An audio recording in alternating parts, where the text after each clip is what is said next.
Hello बच्चों, मैं प्रदीप शोकन आप सभी का स्वागत करता हूं आपके अपने YouTube channel P S study Mantra में। आई होप आप सब अच्छे होंगे। प्यारे बच्चों, जैसा कि आपको पता है, हम हमारे इतिहास विषय के चौथे अध्याय के बारे में बात कर रहे थे, जिसका नाम था मध्यकालीन समाज, यूरोप एवं भारत, जिसमें हमने सबसे पहले बात की थी यूरोपियन समाज के बारे में। यूरोप में मध्यकालीन समाज की संरचना के बारे में हम बात कर चुके हैं। उसके बाद हमने बात की थी मध्यकाल में यूरोप में स्त्रियों और कृषकों की दशा कैसी थी। आज की क्लास में हम बात करेंगे मध्यकाल में भारत की सामाजिक संरचना कैसी थी और मध्यकाल में भारत में किसानों और दासों तथा स्त्रियों की दशा कैसी थी। आज की हम क्लास में जो भारतीय समाज पढ़ेंगे उसमें क्या क्या बात करेंगे। तो आज हम भारतीय समाज के बारे में बात करेंगे, जिसमें हम भारतीय समाज के शासकीय वर्ग के बारे में बात करेंगे। उसके बाद हम धार्मिक वर्ग को समझेंगे। उसके बाद हम व्यापारी व दुकानदार की स्थिति कैसी थी उसके बारे में बात करेंगे। फिर कृषक वर्ग की स्थिति के बारे में बात करेंगे। मध्यकाल समाज में भारत में स्त्रियों की स्थिति कैसी थी, दास, कारीगर, शिक्षा, साहित्य व मनोरंजन के बारे में पढ़ेंगे।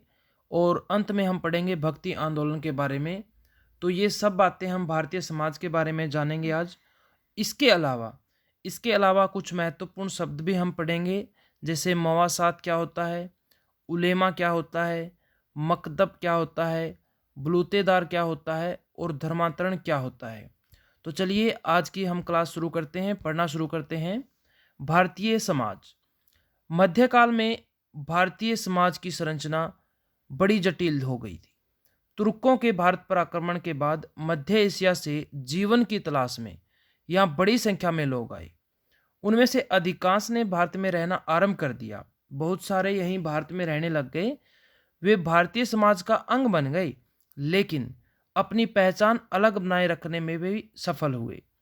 इन लोगों में बड़ी संख्या में ऐसे लोग थे जिनका धर्म या पंथ यहाँ के मूल नागरिकों से भिन्न था, क्योंकि वो बाहर से आए थे। इनके आगमन से यानी इनके आने से भारतीय समाज में जटिलता आई। अर्थव्यवस्था कृषि पर आधारित थी। जो इस समय की जो मध्यकालीन समाज था, उस समय जो अर्थव्यवस्था थी वो कृषि पर डिपेंड थी। इसलिए सामाजिक संरचना में किसानों का महत्वपूर्ण स्थान था। यहाँ का समाज ग्रामीण था, जिसमें जमींदार के अतिरिक्त किसानों की अनेक श्रेणियां थी, यानी बहुत प्रकार के किसान मिलते थे। शहरी वर्ग भी अनेक वर्गों में बंटा था।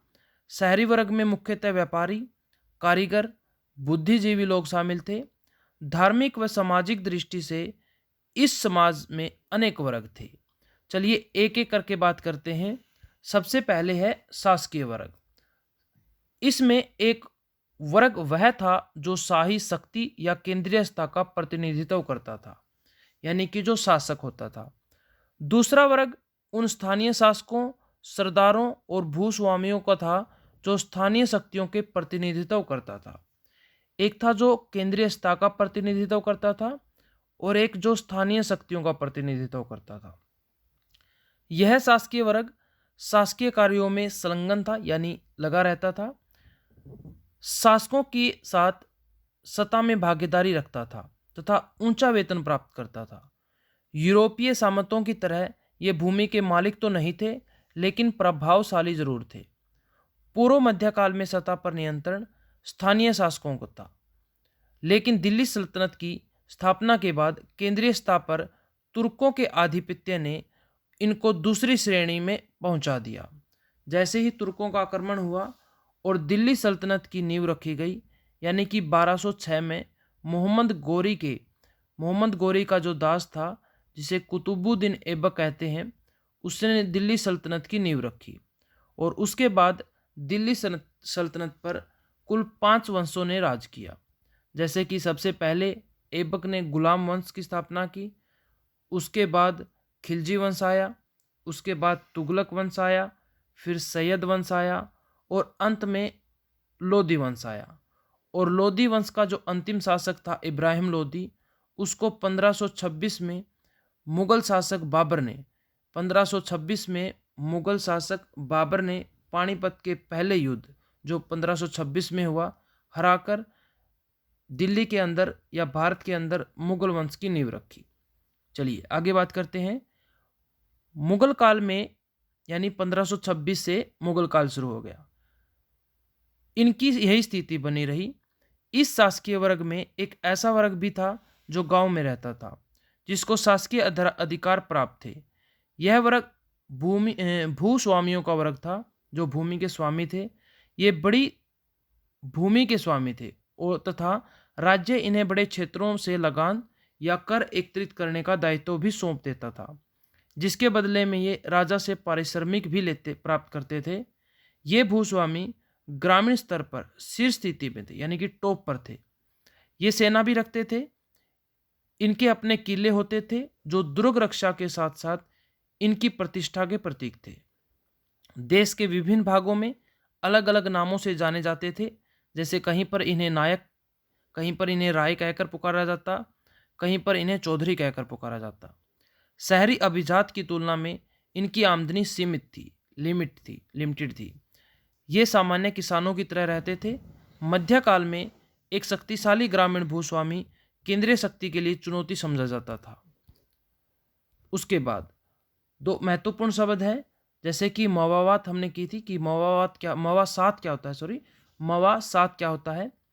अनेक किसान न तो सरकार को कर देते थे और न ही सरकार का आदेश मानते थे। बहुत सारे किसान ऐसे थे, न तो सरकार को यानी शासक वर्ग को कर देते थे, टैक्स देते थे, और न ही शासक का या सरकार का आदेश मानते थे। सेना द्वारा आक्रमण किए जाने की स्थिति में वे लोग जंगलों, पहाड़ी प्रदेशों, मरुभूमि आदि के दुर्गम स्थानों पर पलायन यानी कि चले जाते या पलायन कर जाते थे। ऐसे क्षेत्र समकालीन विवरणों में मवास या मवासात के नाम से जाने जाते थे। जिन क्षेत्रों में ये पलायन कर जाते थे या छुप जाते थे, उन क्षेत्रों को मवास या मवासात कहते थे। शासकीय वर्ग में विभिन्न राज्यों के बड़े पदाधिकारी और जमींदार शामिल थे। बड़े राज्य के पदाधिकारियों की आय के साधन राज्य द्वारा निर्धारित होता था। या तो वे नगद वेतन प्राप्त करते थे या किसी बड़े क्षेत्र की भूमि से कर एकत्रित करने का अधिकार प्राप्त करते थे। या तो उन्हें नगद वेतन मिलता था या उन्हें किसी भूमि के टुकड़े से टैक्स इकट्ठा करने का अधिकार मिलता था, जिससे उन्हें आमदनी होती थी। जिस क्षेत्र के भूमि कर का अधिकार इन्हें सौंपा जाता था, वह क्षेत्र 13वीं शताब्दी से 15वीं शताब्दी के बीच इक्ता कहलाया। क्या कहलाया? इक्ता। अगर आपसे पूछे इक्ता प्रथा किसने शुरू की, तो गुलाम वंश यानी दिल्ली सल्तनत पर जो 1206 में सबसे पहला वंश कुतुबुद्दीन ऐबक ने स्थापित किया, गुलाम वंश। कुतुबुद्दीन ऐबक का ही दामाद था इल्तुतमिश। क्या नाम था? इल्तुतमिश। इन्हीं ने सबसे पहले इक्ता प्रथा की शुरुआत की थी। इन्हीं को दिल्ली सल्तनत का वास्तविक संस्थापक भी माना जाता है। और 15वीं से 18वीं शताब्दी के बीच इन्हें जागीर के नाम से मतलब जागीर कहलाने लगा था। पहले इक्ता और 15वीं से 18वीं शताब्दी में इसी को जागीर कहलाने लगा। जमींदार मध्यकाल में स्थानीय शासक वर्ग, जिसे परंपरागत रूप से शासन करने का अधिकार प्राप्त थे, जिस क्षेत्र पर उनका अधिकार मान्य होता था, वह उनकी जमींदारी कहलाता थी। जमींदार के रूप में उन्हें क्षेत्र में रहने वाली जनता पर शासकीय अधिकार प्राप्त हो जाता था। उसके बाद बात करते हैं दूसरा वर्ग, धार्मिक वर्ग। धार्मिक वर्ग की स्थिति कैसी थी, उसके बारे में चर्चा करते हैं। मध्यकाल में भारत में हिंदुओं के साथ साथ मुसलमान भी रहते थे। प्राचीन भारत में हमारे यहाँ मुसलमान नहीं थे, लेकिन मध्यकालीन इतिहास में हमने पढ़ा होगा, आपने पढ़ा भी होगा कि मध्यकालीन भारत में 1206 में जब दिल्ली सल्तनत की नींव रखी और फिर 1526 में मुगल वंश की स्थापना हुई, यानी ये सभी मुसलमान थे। और 1857 तक मुगल वंश का अंतिम शासक, जिसे बहादुर शाह जफर था, जो वहाँ तक मुस्लिम शासन रहा और इनके बाद फिर अंग्रेज़ों का शासन रहा। तो मध्यकालीन भारत में हम ज़्यादातर हिंदुस्तान में मुस्लिम शासक ही पढ़ते हैं। सिर्फ एक ऐसा शासक था जो इतने लंबे समय में दिल्ली की गद्दी पर बैठा, जिसका नाम था हेमू या हेमचंद्र विक्रमादित्य। विक्रमादित्य एक उपाधि है इतिहास में 14 शासकों ने विक्रमादित्य की उपाधि धारण की, जिसमें अंतिम जो विक्रमादित्य की उपाधि धारण करने वाला था वो था दिल्ली सल्तनत पर बैठने वाला अंतिम हिंदू शासक, जिसका नाम था हेमू, या जिसे हेमचंद्र कहते थे। पूरा नाम था हेमचंद्र, याद रखना, नोट कर लीजिए। तो मध्यकालीन भारत में हिंदुओं के साथ साथ मुसलमान भी रहते थे। इन दोनों धर्मों में एक वर्ग ऐसा था जो धार्मिक क्रियाकलापों से अपनी जीविका चलाता था। मुसलमानों में इस वर्ग को उलेमा वर्ग कहते थे। उलेमा वर्ग क्या होता है हम आगे बात करेंगे। कहा जाता था अध्ययन या अध्यापन के साथ साथ ये वर्ग धार्मिक क्रियाकलाप में संलग्न रहते थे, यानी लगे रहते थे। मस्जिद के धार्मिक कार्य करने वाले मौलवी, मदरसों, मकतबों के शिक्षक, न्यायाधीशों के न्यायालयों के न्यायाधीश यानी जज इसी वर्ग में आते थे। इन्हें राजकीय संरक्षण प्राप्त था, यानी राजा की सहायता मिलती रहती थी। राज्य की ओर से इन्हें अनुदान यानी ग्रांट भी दिए जाते थे। ये मुस्लिम धर्म के धार्मिक ग्रंथों को जानकार होते थे। हिंदुओं में ब्राह्मण का एक ऐसा ही वर्ग था। धार्मिक क्रियाकलापों का कार्य हिंदू समाज के लिए ब्राह्मण ही करते थे। मंदिर के धार्मिक क्रियाकलाप और पाठशालाओं में शिक्षा देना इनका मुख्य काम था। लोग इन्हें दान देते थे। ये हिंदू धार्मिक ग्रंथों के विद्वान होते थे। भारत में हर गांव में प्राय एक ब्राह्मण का घर होता था। गांव के सभी धार्मिक कार्य इन्हीं द्वारा संपन्न कराए जाते थे। हिंदुओं में ब्राह्मण तथा मुसलमानों में उलेमा रीति रिवाज के अनुसार विवाह संपन्न करवाते थे। हिंदुओं में ब्राह्मण और मुसलमानों में उलेमा। उलेमा क्या होता है इसके बारे में बात करते हैं, और मकतब का मतलब क्या होता है उसके बारे में। उलेमा एक फारसी भाषा का शब्द आलिम, फारसी भाषा का शब्द है आलिम, उसी का बहुवचन है, प्लूरल है उलेमा। आलिम का बहुवचन उलेमा, और आलिम किस भाषा का शब्द है? फारसी भाषा का।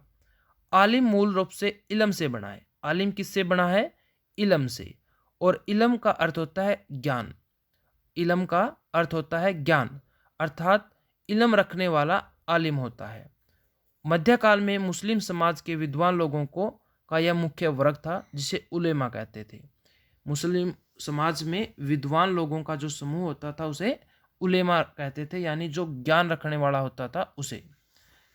मकतब एक प्रकार का विद्यालय था, स्कूल होता था, जिसमें विद्यार्थी अक्सर ज्ञान के साथ साथ धार्मिक शिक्षा प्राप्त करते थे। ये शब्द आपको फिर अगले अध्याय में आपको जरूर भी आपको मिलेंगे, तो उसमें फिर एक बार हम बात करेंगे कि उलेमा क्या होता है और संपूर्ण मुस्लिम धर्म की उत्पत्ति कब हुई, ईसाई धर्म की उत्पत्ति कब हुई, उसके बारे में भी हम अगले अध्याय में बात करेंगे। बलूतेदार क्या होता है इसके बारे में बात करते हैं। मध्यकाल में ग्रामीण सेवादारों का एक वर्ग जो काम के बदले फसल का एक भाग प्राप्त करता था। क्या बलूतेदार क्या है? ग्रामीण सेवादार जो सेवा करते थे लेकिन बदले में फसल का एक हिस्सा लेते थे। महाराष्ट्र के गांव में इनकी संख्या 12 होती थी। इनमें सुनार, कुम्हार, बढ़ई, लुहार, कोली यानी नाव चलाने वाला आदि शामिल थे। वर्ष भर अपनी सेवा के बदले फसल आने पर उनका एक हिस्सा प्राप्त करते थे, तो उनको बोलते थे बलूतेदार। यानी मध्यकाल में जो ग्रामीण सेवादार होते थे वो बलूतेदार। मध्यकाल में स्थानीय शासकीय वर्ग शासकीय कार्यों में अपनी भागीदारी स्थापित कर चुका था। बड़ी संख्या में स्थानीय शासकीय वर्ग के लोगों ने शासकीय पद प्राप्त किए। जैसे दक्षिण भारत में नायक के नाम से पुकारा जाता था, इन्हें राय कहकर भी पुकारा जाता था। उत्तरी भारत में इन्हें चौधरी कहा जाता था और राजस्थान में इन्हें राणा कहा जाता था। दक्षिण भारत में इन्हें नायक और राय, उत्तरी भारत में ये चौधरी कहलाई और राजस्थान में इन्हें राणा कहा जाता था। किसको? जो स्थानीय शासक वर्ग है इनको। चलिए आगे बात करते हैं। जो तीसरा महत्वपूर्ण वर्ग है मध्यकालीन समाज में व्यापारी और दुकानदार। समाज में व्यापारी और दुकानदार का एक वर्ग होता था। भारत में संपन्न व्यापारियों का एक विशाल वर्ग था। उनमें से कुछ तो उस समय विश्व के सबसे धनी व्यापारियों में से थे। कुछ व्यापारी वर्ग अंतर्राष्ट्रीय यानी इंटरनेशनल और अंतर क्षेत्रीय व्यापार करते थे, तो कुछ स्थानीय फुटकर व्यापार करते थे। अक्षेत्रीय व्यापार करने वाले लोग सेठ या वोहरा कहलाए। क्या कहलाए? सेठ या वोहरा कहलाए, जबकि शेष व्यापारी को बनिक कहलाते थे। क्या कहलाते थे? बनिक। जो अक्षेत्रीय व्यापार करने वाले थे उन्हें सेठ या विहार, और जो शेष बच गए व्यापारी उनको बनिक यानी बनिया कहा जाता था। उस समय व्यापारी किसी एक जाति या धर्म का नहीं होता था। राजस्थान के व्यापारी मारवाड़ी कहलाते थे। जो राजस्थान के व्यापारी थे उन्हें मारवाड़ी कहा जाता था। आज के समय में भी मारवाड़ी देखोगे तो आप व्यापार के क्षेत्र में लगभग सबसे आगे मिलेंगे। भारत के बंदरगाह वाले नगरों में बड़े धनी व्यापारी रहते थे, क्योंकि वहाँ से व्यापार करना उन्हें आसान होता था। धनी होने के बावजूद वे व्यापारी अपने आप को निर्धन दिखाने का प्रयास करते थे, ताकि वे लूटमार या राजकीय शोषण से बचे रहें। साधारणतः व्यापारी अपने घर के ऊपरी मंजिल पर रहते थे और नीचे उनकी दुकान होती थी। अक्सर आज भी ऐसा होता है, नीचे दुकान बना लेते हैं, ऊपर मकान। दिल्ली में व्यापारियों के 2 मंजिले मकान भी थे। व्यापारी ही दुकानदार होते थे। कई बार ये ही सूदखोरी का काम करते थे तथा ब्याज पर धन देते थे। उसके बाद अगला वर्ग है जो वो है कृषक वर्ग, किसान। मध्यकालीन समाज में कृषकों का एक बड़ा वर्ग था, क्योंकि मध्यकालीन समाज में जो अर्थव्यवस्था का मुख्य आधार था वो क्या था? कृषि, जो पूर्ण समाज के भरण पोषण का दायित्व वहन करता था। इसकी स्थिति यूरोपीय कृषक की तरह दयनीय थी। जैसे यूरोपीय समाज में हमने पढ़ा किसानों की स्थिति दयनीय थी, उसी प्रकार भारत में भी मध्यकाल समाज में किसानों की स्थिति काफ़ी दयनीय थी। और आधुनिक भारत में भी किसानों की स्थिति और भी बदतर हो गई। भारत में इनके भी कई वर्ग थे। देश के विभिन्न भागों में अनेक जातियां थी। इस वर्ग में एक श्रेणी वह थी जो अपनी भूमि पर स्वयं खेती करते थे। स्वयं मतलब खुद की भूमि और खुद ही खेती करते थे। 16वीं-17वीं शताब्दी में इसे खुदा काश्त कहा। कैसे याद रखोगे? खुद यानी स्वयं, स्वयं की भूमि और स्वयं काम करते हैं, खुद की भूमि पर खुद काम करते हैं, तो इन्हें खुदा काश्त किसान कहा। जो अपनी भूमि पर स्वयं काश्त या खेती करता था, यह राजा को निर्धारित कर देता था। दूसरी श्रेणी थी पाही काश्त। क्या थी? पाही काश्त। पहली श्रेणी थी खुदा काश्त, खुद की जमीन खुद खेती करते थे। दूसरी थी पाही काश्त। पाही का अर्थ होता है ऊपरी अथवा बाहरी, अर्थात पाही काश्त किसानों से अभिप्राय उन किसानों से था जो दूसरे गांव में जाकर खेती करते थे, और वहां उनकी अस्थायी यानी अनटेम्परेरी झोपड़ी होती थी, जहां पर वो रहते थे, यानी कि कुछ समय के लिए वहां रहते थे फिर छोड़ देते थे। पाही काश्त किसानों के अधिकार में उतनी ही जोत होती थी जितनी पर वह अपने परिवार के श्रम का उपयोग करके खेती कर सकता था। यानी उसको इतनी ही जमीन प्राप्त होती थी जिससे वो अपने परिवार के साथ संभाल सकता था। मध्यकाल में तीसरी श्रेणी उन किसानों की थी जिनकी अपनी स्वयं की भूमि नहीं होती थी और वे किसी भूस्वामी की भूमि पर खेती करते और उपज का एक हिस्सा प्राप्त करते, जिसे रैयती कहते थे। रैयती या मुजारियान या रैयती, यानी जिसके पास जमीन नहीं है वो किसी अन्य की जमीन पर खेती करता था और खेती करके उसका कुछ हिस्सा फसल का प्राप्त करता था। एक पाही काश्त और एक खुदा काश्त। चलिए, इन किसानों की स्थिति शोचनीय थी यानी दयनीय थी। राज्य की आय का बड़ा स्रोत भूमि कर ही था। इसी भूमि कर से ही राज्य अपने अधिकारियों को बड़े वेतन देता था। किसान जिसका विरोध भी नहीं कर सकते थे। ग्रामीण क्षेत्र में भूस्वामी, किसान के अन्य सहयोगी कारीगरों जैसे बढ़ई, नाई, चरमकार, रस्सी बांटने वाले, लोहार, माली, ढोलची इत्यादि, ये सभी ग्रामीण समुदाय का हिस्सा थे। अभी हमने बात की थी किसानों की 3 श्रेणियों के बारे में: खुदा काश्त किसान, पाही काश्त और मुजारिया। मध्यकाल में समकालीन दस्तावेजों में किसानों की अनेक श्रेणियों का उल्लेख मिलता है। इतिहासकारों के अनुसार मुख्य रूप से किसानों की 3 श्रेणियों में बांटा जा सकता है।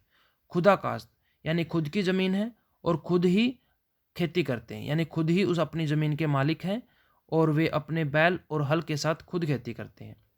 पाही काश्त, पाही यानी ऊपरी या बाहरी किसान, यानी कि जो दूसरे गांव में जाके खेती करते हैं और वहीं पर उसकी अस्थायी झोपड़ी होती है जहाँ पर वो आराम फरमा सकते हैं। मुजारिया यानी कि जो वे किसान जिनके पास ज़मीन नहीं है और जो बड़े जमींदार की भूमि पर खेती करते हैं और उन्हें फसल का एक बहुत बड़ा हिस्सा प्राप्त होता है। उसके बाद बात करते हैं हम स्त्रियों की स्थिति के बारे में। स्त्रियों की स्थिति के बारे में हम बात करें तो लड़की का विवाह बाल्यावस्था में ही कर दिया जाता था, यानी 14 वर्ष से पहले पहले उसका विवाह कर दिया जाता था। उनकी शिक्षा की कोई व्यवस्था नहीं थी, शिक्षा का अधिकार नहीं था। यद्यपि हमें ऐसे उदाहरण मिलते हैं जहां संप्रभात परिवार की यानी कुलीन परिवार की, अमीर परिवार की महिलाएं पढ़ना लिखना, घुड़सवारी इत्यादि का शौक रखती थी। विवाह के उपरांत उनका पूरा जीवन घर की चारदीवारी में व्यतीत होता था। यद्यपि राजपरिवार की कुछ स्त्रियों ने अनेक अवसरों पर अग्रणी भूमिका निभाई, जैसे रानी नाइकी देवी, उसके साथ रानी दुर्गावती ने स्वयं आगे चलकर आक्रमणकारियों का सामना करने के लिए सेना का संचालन किया। दुर्गावती ने मुगलों का विरोध किया और उनके साथ लड़ते लड़ते शहीद हो गई। उसी प्रकार नाइकी है, इतिहास में हम पढ़ेंगे, गुजरात में चालुक्य वंश था जिसमें एक मूलराज द्वितीय शासक था जिसकी माँ का नाम था नाइकी। जब मोहम्मद गोरी ने भारत पर 1175 में आक्रमण किया तो गुजरात में इन्हीं नाइकी देवी ने उनका सामना किया और उन्हें पराजित किया। और फिर 1191 में उन्होंने पृथ्वीराज चौहान पर यानी दिल्ली और अजमेर के शासक पर आक्रमण किया, जहां तराइन का पहला युद्ध लड़ा गया, जो वर्तमान में अगर या उस समय की बात करें तो हरियाणा के करनाल जिले में पड़ता है, जिसमें मोहम्मद गोरी की पराजय हुई। उसके बाद अगले ही वर्ष 1192 में तराइन का दूसरा युद्ध हुआ जिसमें पृथ्वीराज चौहान मारे गए और मोहम्मद गोरी जीत गए। उसके बाद ही 1206 में, जैसा कि मैंने बताया, मोहम्मद गोरी के गुलाम कुतुबुद्दीन ऐबक ने भारत के अंदर दिल्ली सल्तनत की नींव रखी। चलिए आगे बात करते हैं। अनेक उदाहरण ऐसे मिलते हैं जब आक्रांताओं मीन्स आक्रमणकारियों ने किसी शासक को अपनी पुत्री की डोली विजेता शासक के यहाँ भेजने पर विवश किया हो। बाल विवाह प्रथा भी मध्यकाल में प्रचलन में थी। शासक कई शादियां करते थे। मुस्लिम शासकों के हरम में अनेक पत्नियों के अतिरिक्त अनेक अवैध पत्नियां रहती थी। हरम में बड़ी संख्या में दासियां भी होती थी। सती प्रथा का प्रचलन मध्यकाल में बढ़ गया था। शासकीय व शासक वर्ग की अनेक पत्नियां इस प्रथा का अनुसरण करती थी। इसी कारण भारत में जौहर प्रथा यानी कि अपनी आबरू, अपनी इज्जत बचाने के लिए औरतें अपने आप को आत्मदाह कर लेती थी, खुद को अग्नि के हवाले कर देती थी, जिसको जौहर प्रथा कहा गया। पद्मावत मूवी में आपने देखा भी होगा, दीपिका पादुन जो एक शासिका का रोल प्ले कर रही हैं वो अंत में जौहर कर लेती हैं। सती प्रथा की अगर बात करें कि अगर किसी औरत का पति मर जाता है तो उसके साथ उसको भी जिंदा जला दिया जाता है। और सती प्रथा की अगर बात करें, भारत के अंदर 1829 में 1829 में सती प्रथा को बैन किया गया और इसमें अहम भूमिका रही विलियम बेंटिंग की। लॉर्ड विलियम बेंटिंग ने जो सती प्रथा है 1829 में बंद की, जिसमें भारतीय राजा राम मोहन राय की अहम भूमिका रही। चलिए, काल में प्रथा का प्रचलन भी बढ़ गया था। स्त्रियों की घर की चार दीवारी में ही सुरक्षित समझा जाता था। वहाँ भी किसी अनजान व्यक्ति के सामने नहीं आती थी। यहाँ तक कि शासकीय परिवार की महिलाएं भी पर्दे में रहती थी। यद्यपि मध्यकाल में कुछ स्त्रियों ने पर्दा प्रथा को त्यागने का साहस किया, जैसे इल्तुतमिश की पुत्री थी रजिया सुल्तान, जो मध्यकालीन समाज में दिल्ली की गद्दी पर बैठने वाली एकमात्र स्त्री थी जिसने पुरुषों की वेशभूषा धारण करके दिल्ली की गद्दी पर शासन किया, जिन्होंने 1236 ईस्वी से 1240 ईस्वी तक दिल्ली सल्तनत पर शासन किया, जो इल्तुतमिश की बेटी थी, तथा जिनका मकबरा कैथल जिला है हरियाणा का, उसके अंदर है। तथा मीराबाई का नाम भी उल्लेखनीय है। मीराबाई ने पर्दा प्रथा का त्याग कर अपने जीवन को ईश्वर भक्ति को समर्पित कर दिया था। मीराबाई को तो सभी जानते हैं। रजिया सुल्तान ने पर्दा का त्याग कर दिल्ली सल्तनत का सिंहासन संभाला 1236 से 1240 तक। आमजन की स्त्रियों की स्थिति अधिक शोचनीय थी, यानी जो आम जनता थी उनकी स्त्रियों की स्थिति दयनीय थी। उन्हें अनेक प्रकार के काम करने पड़ते थे। लगभग सभी वर्गों की स्त्रियां कताई का काम करती थी, कपड़े बुनने का काम करती थी। बंगाल की जो मलमल मध्यकाल में विश्व प्रसिद्ध थी, उनका धागा स्त्रियों द्वारा ही बनाया जाता था। उसके बाद अगला जो वर्ग है हमारा वो है दास वर्ग। क्या है? दास वर्ग।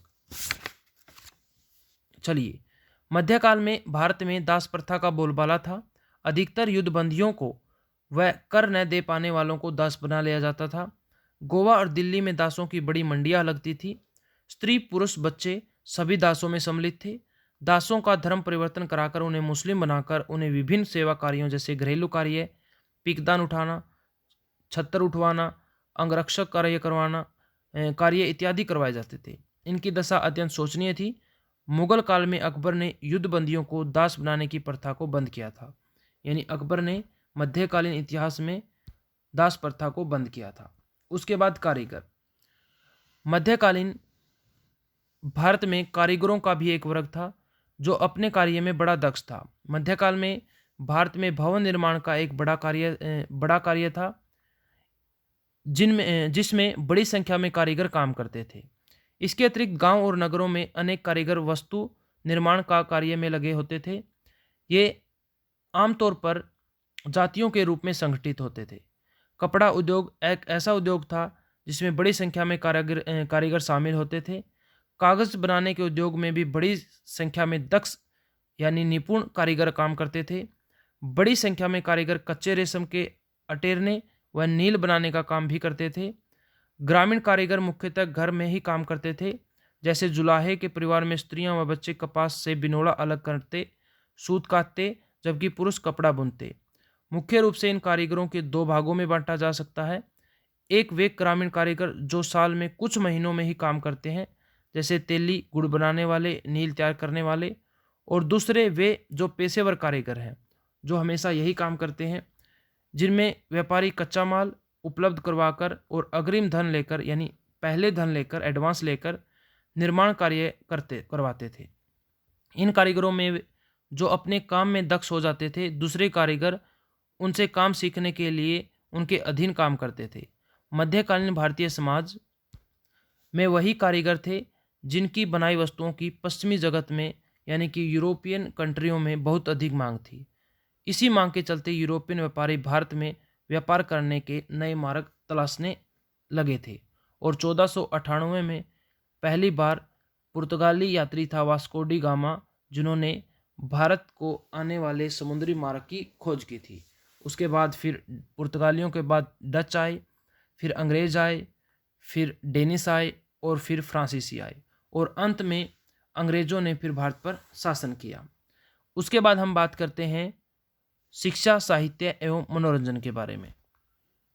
मध्यकाल में भारत की प्राचीन शिक्षा के प्रमुख केंद्र नालंदा, तक्षशिला, मथुरा, गया, विक्रमशिला, उज्जैन आदि अवनति की ओर अग्रसर हो गए हैं। इन सभी विश्वविद्यालयों के बारे में आपने 7वीं कक्षा में पढ़ा होगा। नालंदा विश्वविद्यालय को तो आक्रमणकारी बख्तियार खिलजी ने आग के हवाले कर दिया। नालंदा विश्वविद्यालय जो मोहम्मद गोरी के साथ ही उनका एक दास था बख्तियार खिलजी, उन्होंने नालंदा विश्वविद्यालय को नष्ट कर दिया, जो भारत के अंदर शिक्षा का एक महत्वपूर्ण केंद्र था। मंदिरों को मिलने वाला अनुदान बंद हो गया। अनेक मंदिर तोड़ दिए गए। क्यों तोड़े गए? क्योंकि मध्यकालीन समाज में मुस्लिम शासक वर्ग था। इससे भारतीय ज्ञान, विज्ञान और शिक्षा को भारी आघात लगा। फिर भी गुरुकुल पद्धति के आधार पर प्राथमिक शिक्षा का प्रचार प्रसार संपूर्ण भारत में होता रहा। सुल्तान एवं मुगल शासकों ने मदरसों और मकतबों को दिल खोलकर दान देकर फारसी व अरबी भाषा का प्रोत्साहन दिया। साथ ही विजयनगर जैसे कई अक्षेत्रीय शासकों ने संस्कृत एवं अन्य अक्षेत्रीय भाषाओं की शिक्षा को प्रोत्साहित किया। विजयनगर साम्राज्य दक्षिण भारत का एक साम्राज्य था, जिसकी स्थापना 1336 में दो भाई थे, हरिहर और बुक्का। हरिहर और बुक्का दो भाई थे, इन्होंने विजयनगर साम्राज्य की स्थापना की थी। जो एक हिंदू शासक थे, तो इन्होंने दक्षिण भारत में भारतीय जो हिंदू भाषाओं की शिक्षा का प्रोत्साहित किया, क्षेत्रीय भाषाओं को। मध्यकाल में उत्तरी भाषाओं के साहित्य का भी विकास हुआ, जिसमें मुख्य भूमिका भक्त संतों की रही। कल्हण ने राजतरंगिणी लिखी, चंद्रबरदाई ने पृथ्वीराज रासो लिखी। चंद्रबरदाई पृथ्वीराज चौहान के एक अच्छे मित्र और उनके दरबार के एक राज कवि थे, जिन्होंने पृथ्वीराज रासो लिखी। अमीर खुसरो का तुगलकनामा, तुलसीदास की रामचरितमानस, मलिक मोहम्मद ने जायसी की पद्मावत, जो आप पद्मावत मूवी देखते हो, आपने देखा होगा, तो जो वह पद्मावत पुस्तक है वो लिखी थी मलिक मोहम्मद जायसी ने। सूरदास की सूरसागर आपने हिंदी में पढ़ी भी होगी। और अबुल फजल ने अकबरनामा लिखी, अकबर के ऊपर अकबरनामा। अबुल फजल इन्हीं के अकबर के दरबार में ही 9 रत्नों में शामिल थे। तो सबसे पहले कल्हण ने राजतरंगिणी, जिस पुस्तक से हमें कश्मीर के इतिहास के बारे में जानकारी मिलती है। चंद्रबरदाई ने पृथ्वीराज रासो, जिसमें हमें अजमेर और दिल्ली के शासक जो चौहान वंश था उसके बारे में जानकारी मिलती है, जिसका महान शासक था पृथ्वीराज चौहान। अमीर खुसरो ने तुगलकनामा, तुगलक वंश से रिलेटेड। तुलसीदास ने रामचरित, मलिक मोहम्मद जायसी ने पद्मावत पुस्तक लिखी। सूरदास की सूरसागर और अबुल फजल की अकबरनामा इत्यादि इस काल की प्रमुख रचनाएं हैं। मध्यकाल में भारत में मनोरंजन के साधन मुख्य भूमिका मध्यकाल में भारत में मनोरंजन के साधनों में मुख्यतः संगीत, नृत्य, शिकार, कुश्ती, मल्लयुद्ध, जानवरों की लड़ाई, शतरंज इत्यादि थे। तीज, त्योहार और उत्सवों से भी मनोरंजन किया जाता था।